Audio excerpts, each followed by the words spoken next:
Madame, Messieurs, très heureux de vous retrouver sur Africa 24 pour cette nouvelle édition de décryptage qui reçoit aujourd'hui Serge Yannick Nana, président directeur général du Financière Capital et personnalité économique Ecomatin 2021. Avec lui, nous échangerons sur le défi du financement des projets en Afrique, sur le développement du marché des capitaux et sur le rôle des partenariats publics-privés sur le développement du continent.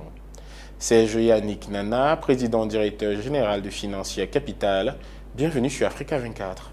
Serge Yannick Nana, le journal spécialisé en économie et finances Ecomatin, vous a choisi comme la personnalité de l'année 2021 parmi les acteurs du monde économique du Cameroun et de l'Afrique centrale. Comment avez-vous accueilli cette récompense? Je suis très honoré d'avoir reçu cette récompense quand on voit les personnalités qui ont été récompensées dans les années antérieures. Vraiment, je suis très très honoré. Vous êtes spécialisé dans le financement des projets et nous abordons avec vous cette question d'un enjeu continental. Les partenariats publics-privés sont de plus en plus présentés comme une véritable solution pour la mobilisation des ressources requises pour l'exécution des projets d'envergure. Mais ces partenariats publics-privés constituent-ils une véritable panacée? Les partenariats publics-privés, effectivement, sont une solution, parmi d'autres solutions, à combler le déficit en investissement que les États ont. Vous savez que la commande publique classique, c'est le marché public, c'est-à-dire c'est la loi des finances, c'est le budget. Dans le budget, il y a un budget d'investissement. Et quand on voit les volumes de budget d'investissement, ils ne peuvent pas combler le déficit, le besoin en infrastructures diverses que l'État doit assurer. Donc il faut que l'État trouve un autre moyen de commander, c'est-à-dire d'acheter. Et donc le PPP, c'est autre mécanisme où la commande est financée par le partenaire privé, ou ça peut être une formule de cofinancement. Donc c'est un moyen qui permet à l'État de commander différemment et de pouvoir payer dans la durée. Au lieu de payer sur un exercice budgétaire, l'État peut donc faire le paiement sur 10 ans, 15 ans, 20 ans, 30 ans, en fonction du type d'investissement qui est réalisé. Donc oui, le PPP est un moyen complémentaire, bien structuré. S'il est bien structuré, s'il est bien organisé, il apporte beaucoup de solutions. Quelles autres solutions peuvent être mises en œuvre pour la mobilisation des fonds requis pour les projets de l'État et comment assurer des partenariats publics-privés efficaces? Pour qu'un PPP fonctionne bien, il faut que le cadre réglementaire et juridique du PPP soit intéressant et optimal, et donc qu'il soit efficace. Donc c'est déjà de bien regarder le cadre. Dans le cas précis du Cameroun, on a la loi de 2008 qui règle les activités de PPP au Cameroun avec son décret d'application de 2010. Je pense qu'avec l'expérience des 10 dernières années, c'est une loi aujourd'hui qui profitera à être optimisée. Donc pour pouvoir prendre en compte les évolutions et ce qu'on a pu observer comme article à améliorer dans la loi. Donc ça va permettre déjà aux investisseurs de pouvoir mieux apprécier le Cameroun dans sa façon de commander en PPP. C'est une commande, donc ça va permettre et donc d'attirer plus d'investisseurs parce qu'ils font un comparatif des différents pays, vous savez, en disant bon voilà, dans ce pays-là c'est peut-être plus efficace que dans d'autres pays, la loi est plus directe, elle est plus souple. Donc voilà à peu près aujourd'hui ce qu'il y aura à faire au plan de la réglementation. Ensuite il y a d'autres moyens de financer des infrastructures. À mon avis, vous avez aujourd'hui les marchés financiers qui commencent à se développer dans la région. Il y a d'autres mécanismes qu'on peut mettre en place à travers cela qui sont très intéressants. Il faut aussi, dans une autre mesure, pouvoir mieux collecter l'épargne publique. Donc, renforcer nous-mêmes le capital national qui va dans les projets. Parce que le capital étranger ne peut pas... Il est important, mais on a besoin d'augmenter notre quote-part dans les projets pour pouvoir tirer plus de dividendes. Donc ça veut dire mieux collecter l'épargne, mettre en place des mécanismes de régulation qui permettent une facilitation de la collecte de l'épargne. En ce qui concerne spécifiquement les marchés des capitaux en Afrique et les capitalisations boursières, on constate des disparités selon des régions. L'APSA Africa Financial Market Index 2022 révèle que les marchés financiers les plus dynamiques se trouvent dans d'autres parties du continent, sauf en Afrique centrale.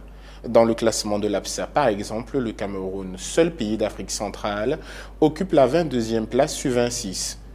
Qu'est-ce qui peut être mis en œuvre selon vous pour permettre à la bourse des valeurs mobilières de l'Afrique centrale de concurrencer de manière efficace d'autres places boursières comme la bourse de Johannesburg ou la bourse du Nigeria?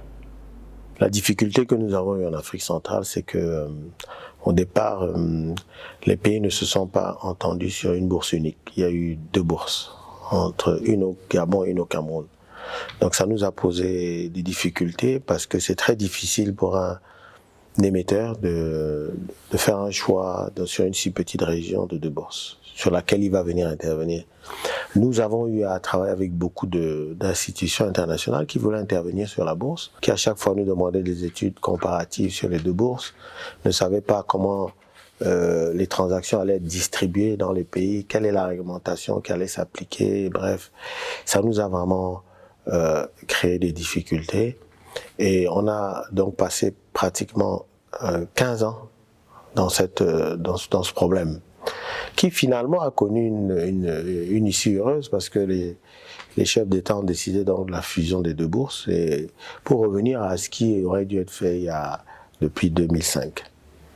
Donc si vous voyez dans les autres régions, vous voyez en Afrique de l'Ouest avec la BAVM, donc une bourse intégrée qui fonctionne très très bien, les volumes sont importants.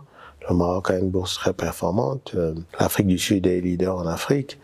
Donc en fait, je pense que depuis 2019, avec le travail que la BEAC fait sur la fusion des deux bourses, on commence déjà à sentir les premières accélérations sur la bourse.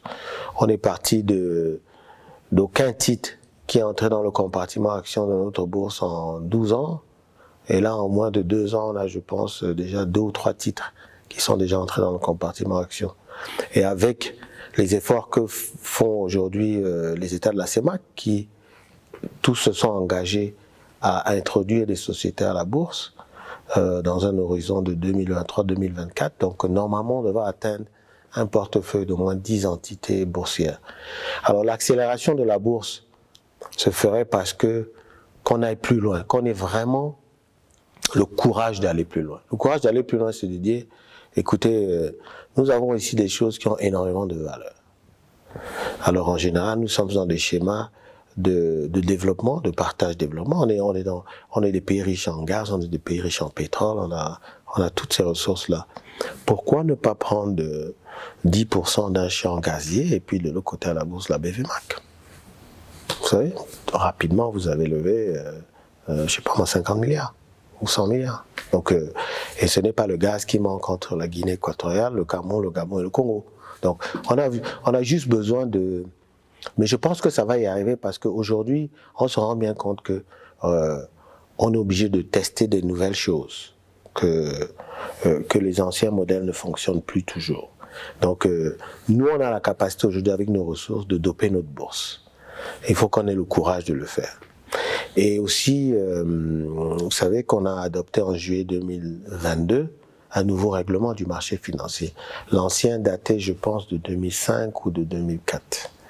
Et donc, ce nouveau règlement-là est plus attractif, il est plus intéressant. La COSUMAF a fait un bon travail. La BEAC aussi qui a donc piloté les réformes. Et donc, les pays ont décidé de se mettre à niveau. Donc, cette mise à niveau-là va pouvoir porter ses fruits à court terme. Parce que là, maintenant, c'est beaucoup plus clair au plan de la réglementation, le type de produit qu'on peut faire, ce qu'on peut vendre, la tarification, etc. Serge Yannick Nana, président directeur général de Financière Capital, merci d'avoir répondu aux questions d'Africa 24.